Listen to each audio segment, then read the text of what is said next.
హే everyone, నేను ఈ వీడియోలో IRB infrastructure developers limited stock యొక్క technical analysis, trend analysis, support resistance, targets, buy sell hold గురించి, అంతేకాకుండా ప్రజెంట్ మార్కెట్ కండిషన్లో ఈ స్టాక్లో ఎంట్రీ అవ్వచ్చా, లేదా ఆల్రెడీ మీరు ఇందులో ఇన్వెస్ట్ చేస్తుంటే ఎంతవరకు హోల్డ్ చేయవచ్చు, అలా కాకుండా ఇఫ్ ఈ స్టాక్ కనుక ఫాలో అవుతే స్టాప్ లాస్ లెవెల్ ఏంటి అనేవన్నీ కూడా ఇన్ డీటెయిల్గా చాలా సింపుల్ వేలో నేనైతే ఎక్స్ప్లెయిన్ చేస్తాను.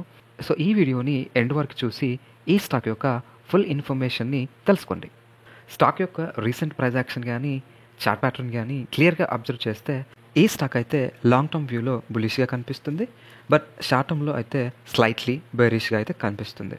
టెక్నికల్ ఇండికేటర్స్ లైక్ 200-డే మూవింగ్ యావరేజ్ అయితే స్ట్రాంగ్ అప్ ట్రెండ్ని చూపిస్తుంది, కానీ 50-డే ఈఎంఏ అయితే స్లైట్లీ డౌన్ ట్రెండ్ని చూపిస్తుంది. ఇక ఆర్ఎస్ఐ కూడా న్యూట్రల్ ఆర్ స్లైట్లీ బేరిష్ కండిషన్ని చూపిస్తుంది. So anyway long term bias అయితే అప్ ట్రెండ్ అనమాట. ఇక ఈ స్టాక్ యొక్క support resistance, targets, buy sell hold గురించి చూసేద్దాం. సో ఇక సపోర్ట్ లెవెల్ అయితే 58, ఇక రెసిస్టెన్స్ లెవెల్స్ అయితే 76 అండ్ 92. సో ఈ 76 అయితే మేజర్ రెసిస్టెన్స్ అవుతుంది. వన్స్ ఈ లెవెల్ని కనుక క్రాస్ చేస్తే నెక్స్ట్ 92 అనమాట. టార్గెట్స్ అయితే షార్ట్ టర్మ్ టార్గెట్ అయితే 76, లాంగ్ టర్మ్ టార్గెట్ అయితే 92.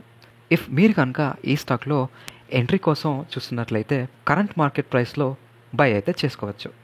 ఒకవేళ మీరు కనుక షార్ట్ టర్మ్ ఇన్వెస్టర్స్ అయినా లాంగ్ టర్మ్ ఇన్వెస్టర్స్ అయినా ఈ 58 లెవెల్ని స్టాప్ లాస్గా అయితే యూజ్ చేయవచ్చు.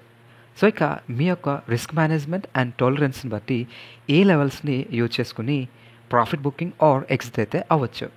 అండ్ లాంగ్ టర్మ్ ఇన్వెస్టర్స్ అయితే యాజ్ ఆఫ్ నౌ హోల్డ్ అయితే చేయవచ్చు. సో ఇదండి ఈ స్టాక్ యొక్క టెక్నికల్ అనాలిసిస్. ఐ హోప్ ఈ వీడియో కనుక మీకు యూస్ఫుల్గా అనిపిస్తే డెఫినెట్లీ లైక్ చేయండి, షేర్ చేయండి, అండ్ మరిన్ని వీడియోస్ కోసం మన ఛానల్ని సబ్స్క్రైబ్ చేస్తూ ఫ్యూచర్ అప్డేట్స్ కోసం మన టెలిగ్రామ్ ఛానల్లో జాయిన్ అవ్వండి. Thank you so much.